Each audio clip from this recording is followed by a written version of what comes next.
귀한 하나님의 말씀입니다. 주일 예배로 하나님께 영광 돌리시는 신대교회 모든 성도들 삶 위에 하나님의 풍성한 은혜가 넘치시길 소망합니다.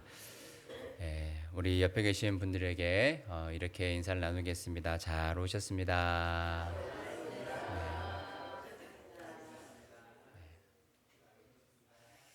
오늘은 정말 특별한 날입니다. 태초부터 계획된 만남이 오늘 이루어졌기 때문입니다. 맨날 보는 얼굴이고 매주 보는 얼굴이지만 하나님은 오늘을 만들기 위해서 얼마나 열심히 일하고 계신지 모릅니다. 나와 너의 만남, 그리고 나와 하나님과의 만남. 태초부터 시작된 하나님의 사랑이 매일 매 순간 우리와 함께 하셨고 여기까지 우리를 인도하셨습니다. 그래서 다시 한번 우리 옆에 분들에게 이렇게 인사 나누겠는데요. 우리 만남은 결코 우연이 아닙니다.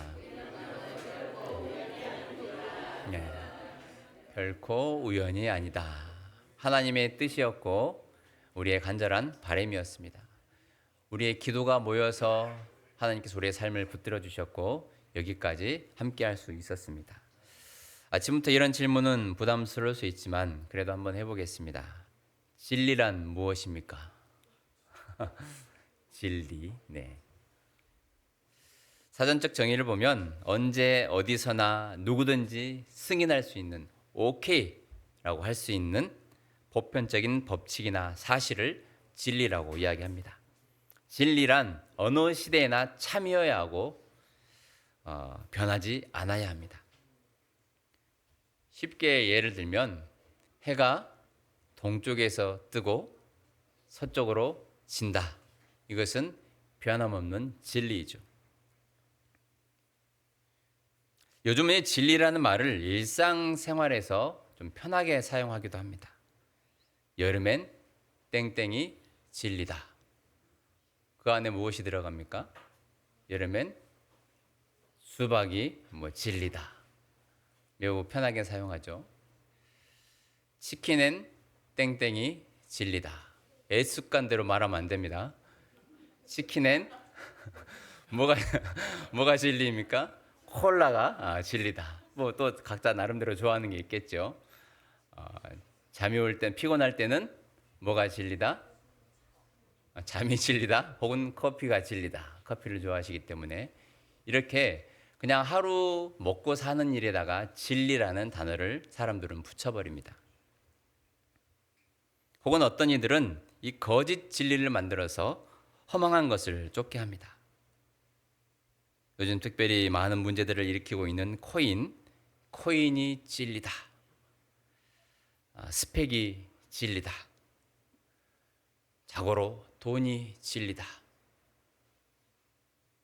가도 쫓아갈 수 없는 마치 사막의 오아시스처럼 신기루처럼 쉽게 발견하기도 어렵고 발견했지만 허상인 것이 대부분인 것들을 사람들은 거짓 진리라고 선동하며 따르게 합니다. 가정 환경이 제대로 받쳐주지 못한 경우 우리는 보통 흙수저다라고 이렇게 이야기하죠. 요즘은 흙수저에서 더 나아가서 모래수저, 먼지수저라는 말까지 나오기도 합니다. 그런 인생은 거의 태어나지 말았어야 될 인생입니까? 먼지수저. 젊은이들에게 그리고 이 시대를 살아가는 사람들에게 자꾸 경쟁심을 부추기면서 상대를 바라보면서 자신을 자책하게 하고 자괴감이 들게 하면서 피를 흘리면서까지 쫓아가게 만듭니다. 금수저를 따라잡으려다 몸도 마음도 망가져서 돌이킬 수 없는 상황에까지 가는 것이죠. 이렇게 세상 사람들이 말하는 진리에 질리지 않으셨습니까? 오늘 우리가 함께 읽은 본문 말씀에는 매우 간단하면서도 영원히 변하지 않는 진리를 이야기하고 있습니다. 두 마리 토끼를 잡는 것이 매우 어려운 일인데 오늘은 여러분들 수지 맞으셨습니다. 두 마리 토끼를 한꺼번에 잡을 수 있는 1+1, 1+1은 2만큼 매우 단순하면서 확실한 진리입니다. 우리 6절 말씀 함께 읽겠습니다. 예수께서 이르시되 내가 곧 길이요 진리요 생명이니 나로 말미암지 않고는 아버지께로 올 자가 없느니라. 아멘. 어떻습니까? 확실하지 않습니까? 그동안 내가 어떻게 살아가야 할까? 죽음 이후에는 어떤 삶이 있을까? 고민하면서 살아오셨다면 오늘 이 말씀이 진리입니다. 그동안 내 삶에 대해서 혹은 죽음 이후의 삶에 대해서 한 번도 생각해 본 적이 없다면 이 말씀이 우리를 깨우칠 진리입니다. 답답하고 꽉 막힌 듯한 내 삶을 시원하게 해줄 수 있는 진리의 말씀입니다. 6절 말씀에는 중요한 두 가지 포인트가 있는데요. 여러분 한번 찾아보시겠습니까? 중요한 두 가지 포인트. 제가 한번 해볼까요?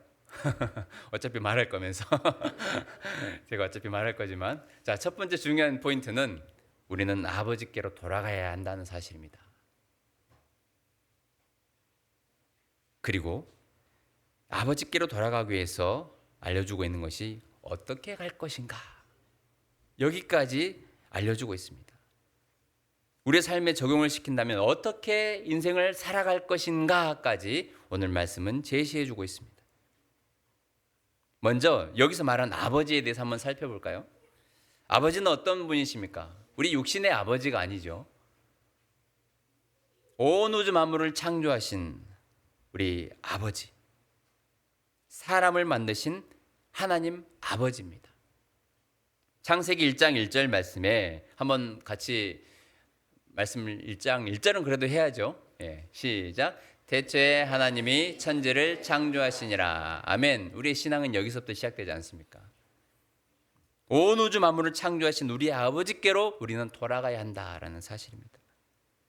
창세기 1장 27절 말씀에는 하나님이 자기 형상 곧 하나님의 형상대로 사람을 창조하시되 남자와 여자를 창조하시고, 하나님 아버지는 어떤 분이시냐? 온 우주 만물을 창조하셨고 저와 여러분을 창조하신, 만드신 분입니다.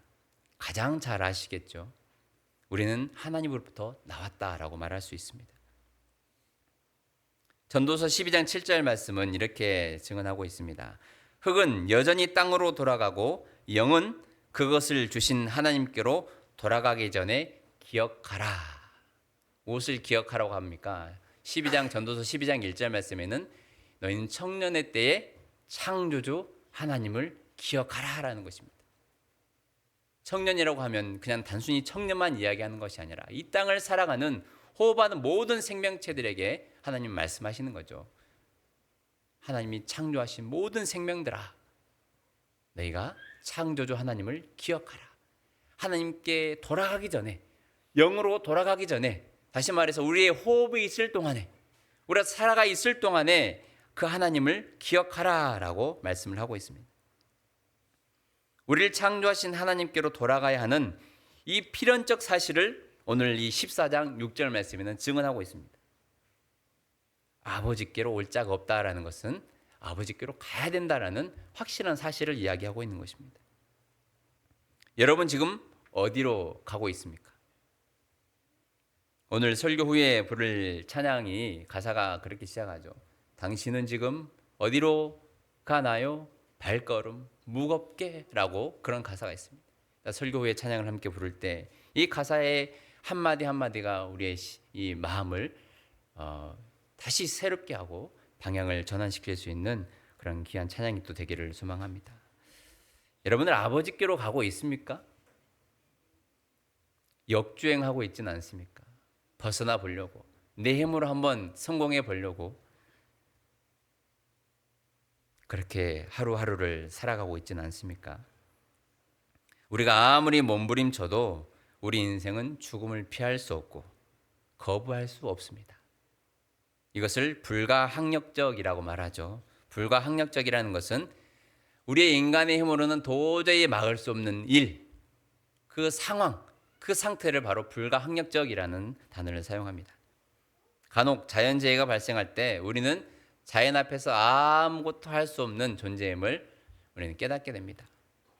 오랫동안 비가 내리지 않아 가뭄이 지속될 때에 있는 물을 다 끌어다가 겨우겨우 우리가 생존을 할 수 있어도 그것마저도 사라져버리면 우리는 아무런 힘이 없습니다. 물을 만들어낼 수 있겠습니까? 거센 비바람이 몰아칠 때 사람이 만든 모든 것을 날려버리고 부수기까지 합니다. 그 앞에서 우리가 무엇을 할 수 있겠습니까? 우리가 할 수 있는 일이라고는 그나마 단단히 박혀있는 그 나무 뿌리를 잡고 버티는 것. 그 바람이 정말 세게 불 때는 사람도 날려버리잖아요. 최근에도 홍콩이나 마카오 지역에 강력한 태풍이 불어서 바닷물이 넘치고 식당과 호텔까지 물이 다 차고 들어와서 더 덮쳤다라는 그런 소식을 듣기도 했습니다. 그 앞에서 무엇을 할 수 있겠습니까? 하나님이 만드신 이런 자연의 힘 앞에서도 우리는 아무것도 할 수 없는 존재인데 하물며 하나님이 정해 놓으신 순리를 우리는 거부할 수가 없습니다. 순리라 하면 누구나 다 우리의 삶을 살다가 우리의 삶을 내려놓고 어딘가로 가야 되는 이 순리. 오늘 이 말씀을 통해서 우리는 한 가지 확실해졌습니다. 우리 모두는 한 사람도 빠짐없이 돌아갈 곳이 있다는 사실입니다. 너무 기쁘지 않습니까? 하루 지친 일과를 마치고 돌아갈 집이 없을 때 얼마나 서글픈 일입니까? 70년, 80년의 삶 혹은 100년 이상의 고된 삶을 살고 피땀 눈물을 흘려가면서 치열하게 살다가 돌아갈 집이 없다는 그 사실을 깨달을 때에 얼마나 비참하고 불쌍한 인생입니까? 그러나 걱정할 필요가 없습니다. 우리는 돌아갈 집이 있습니다. 오늘 성경 말씀에는 그 집을 무슨 집이라고 합니까? 아버지 집이라고 합니다. 아버지 집. 14장 우리 2절 말씀 한번 같이 읽어볼까요? 내 아버지 집에 거할 곳이 많도다. 그렇지 않으면 너희에게 일렀으리라. 내가 너희를 위하여 거처를 예비하러 가노니. 아멘. 아버지 집이 있습니다.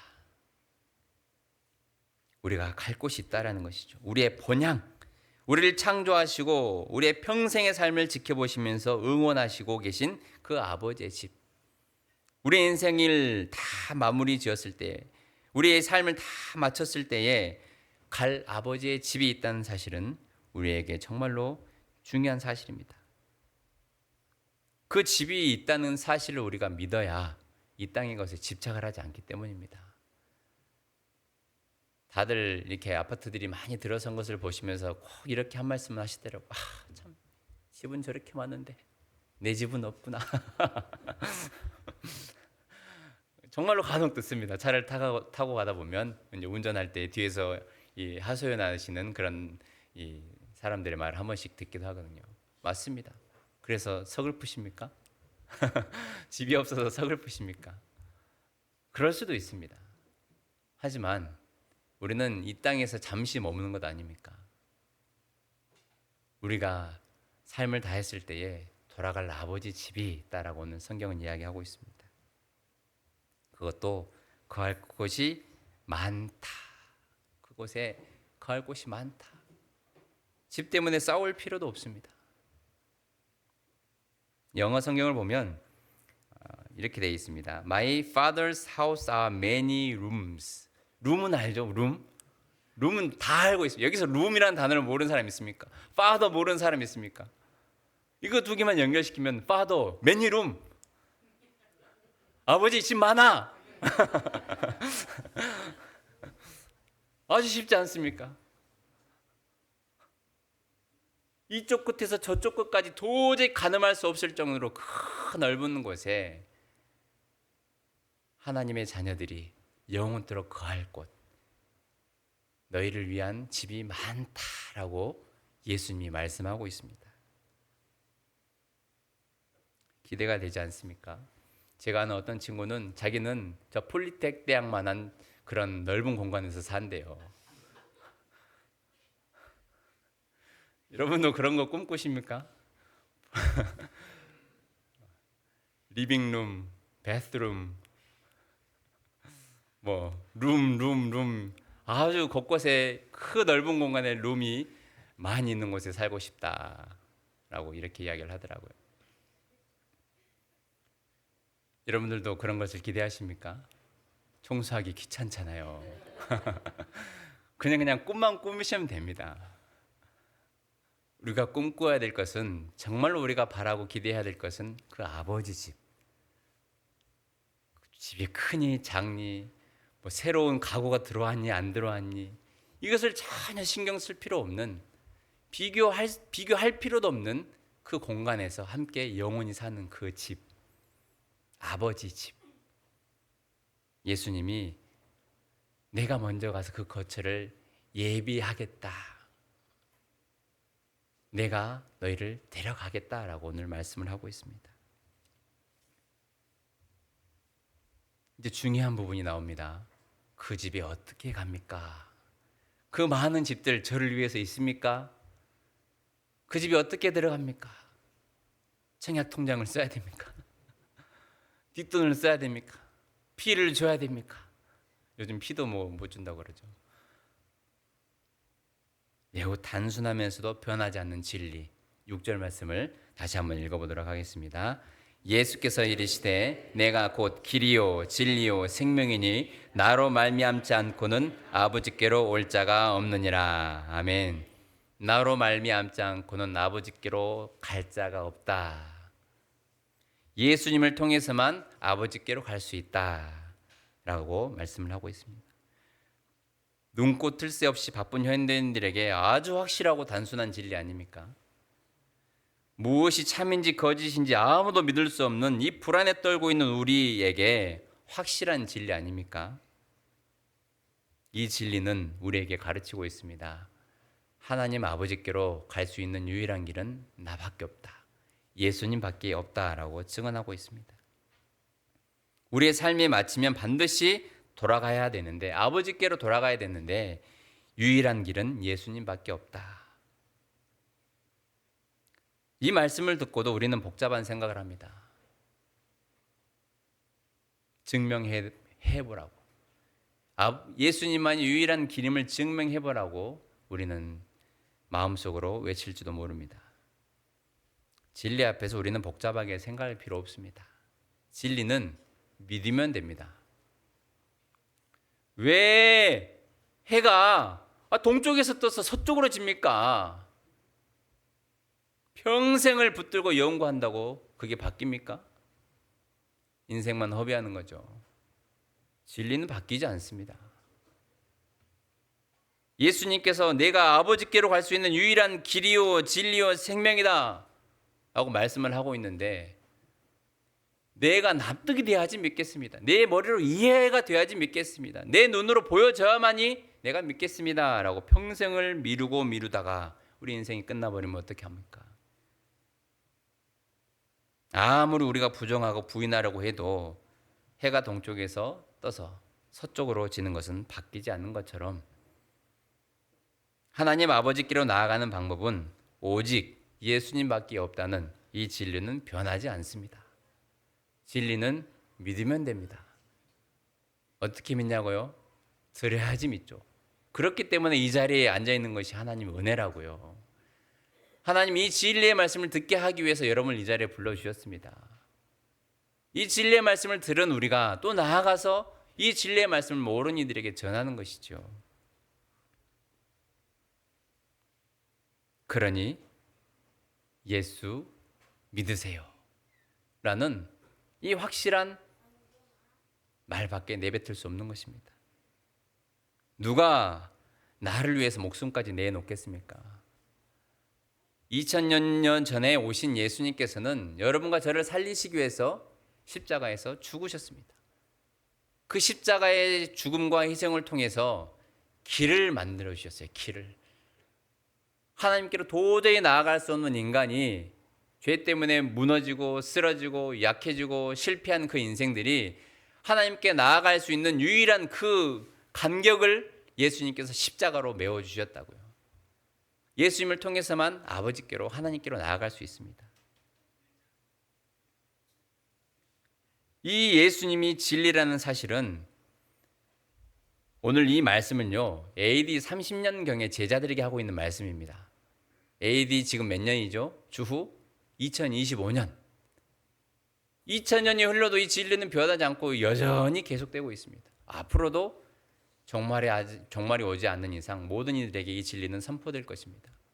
이 진리를 믿고 따르고 아멘 하고 신앙의 공동체에서 함께 믿음의 여정을 떠나는 자들에게는 하나님께서 은혜를 더하여 주시고, 나는 그래도 못 믿겠습니다 라고 끝까지 부인하고 부정하다가 내 머리로 납득시킬 때까지 나는 안 믿겠습니다라고 하다가 인생이 끝나버리면 얼마나 불쌍한 인생입니까?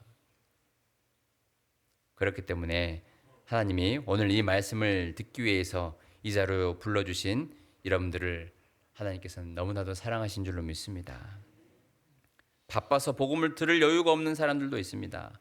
혹은 믿는 사람들 때문에 시험이 들어가지고 이 진리를 거부하시는 분들이 있어요. 너무 안타까운 일 아닙니까? 사람이 진리가 아닌데 사람 보다가 넘어져가지고 교회를 안 다니는 경우들이 있어요. 간혹 미디어에서 나오는 어떤 종교 지도자들 때문에 시험 들어가지고 예수님 못 믿겠다 하신 분들이 있거든요. 그건 사람이기 때문에 믿어서는 안 되죠. 우리가 믿어야 될 유일한 분 한 분은 예수님입니다. 사람 때문에 이 진리를 포기한다는 것은 너무 안타까운 일이에요. 예수님은 진리고 그 사람은 연약한 존재일 뿐인데 그 연약한 인간 때문에 예수님을 못 믿겠다 하는 것은 이건 너무나도 안타까운 일입니다.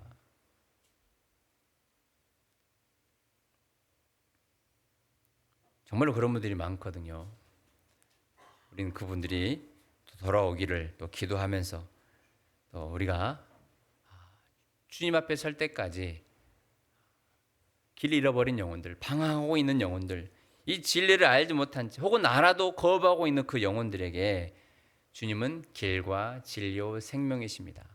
단순히 이 땅에서 10년 인생을 더해준다라는 그런 생명이 아니라요, 영원히 사는 삶을 의미합니다. 그런 삶을 주실 수 있는 유일한 분은 바로 예수님밖에 없다. 예수님 우리를 살리시기 위해서 십자가에서 죽으셨습니다. 하나님과 우리 사이에 막혀있는 죄의 담을 무너뜨리시고 십자가에 길을 놓으셨습니다. 그 십자가를 통해서만 우리는 하나님 아버지께로 갈 수 있습니다. 아버지께로 간다라는 의미는 아버지의 집에서 영원한 삶 그리고 행복한 삶을 사는 것을 의미합니다. 아버지 집에 못 가는 사람들은 영원한 슬픔 가운데 머무르게 되겠죠. 슬피 울며 이를 갈미 있으리라 라는 그 하나님의 말씀처럼 우리가 모든 이들이 이 아버지 집에서 함께 영원한 삶을 누릴 수 있도록 기도하시고 그 영혼들이 또 주님 앞에 설 수 있도록 함께 힘을 모아주시면 감사하겠습니다. 이 시간 우리가 길이요 진리요 생명이신 예수님을 여전히 우리가 예배 자리는 있지만 마음에 믿지 않고 모시지 않는 사람들이 있습니다. 소리를 내어서 한번 이 기도를 한번 따라 해보면 좋겠습니다. 우리 가슴에 손을 얹고 영접기도라는 타이틀을 붙이기도 하고 하지만 영접기도 한다고 구원받냐라고 질문을 해버리면 그것은 우리의 영역이 아니기 때문에 하나님께 맡겨드리는 것이고, 정말로 그날 진심을 다해서 갑자기 하나님의 감동을 주셔서 그동안 부인하고 멀리했던 이 진리를 거절하고 거부하고 살다가 어느 순간 어느 설교 시간에 이 따라했던 영접기도가 내 인생을 바꿀 수 있다면 이것은 정말로 의미 있는 일입니다. 한번 저를 따라서 해보시면 좋겠습니다. 사랑의 하나님 아버지, 나를 불러주셔서 감사합니다. 그동안 세상에서 방황하며 살았습니다. 이제는 나를 위해 십자가에 죽으신 예수님을 믿습니다. 저의 죄를 용서해 주시고 주님만 따르게 해주세요. 제 인생의 주인이 되어주세요. 예수님의 이름으로 기도드립니다. 아멘. 이게 확실한 진리고 확실한 복음입니다. 영원히 살 수 있는 유일한 길은 나를 위해 십자가에 죽으신 그 예수님을 주인으로 모시고 살아가는 그 믿음의 사람들이 함께 모여 예배하며 삶을 살아가는 것, 이것이 우리에게 주신 가장 큰 축복임을 믿습니다. 이 시간 이후부터 성령님의 인도하심에 따라 또 주님 안에서 평생의 삶을 살아가시는 여러분들 되시길 간절히 소망합니다. 그리고 아직 이 사실을 모르는 이들에게 이 진리의 복음을 또 전할 수 있는 우리 모든 성도들 되기를 간절히 소망합니다. 네, 기도하겠습니다. 살아계신 하나님, 우리를 사랑하셔서 하나밖에 없는 아들 예수님을 이 땅에 보내주시고 우리 모든 죄를 대속해서 십자가에 죽으시게 하신 하나님, 그 십자가의 은혜를 오늘도 기억합니다. 하나님 아버지께로 갈 수 있는 유일한 길은 예수님임을 고백합니다. 길이요 진리요 생명이신 그 예수님을 믿고 평생토록 살아가며 예배하는 우리 인생이 되게 하여 주옵소서. 감사드리며 예수님의 이름으로 기도합니다.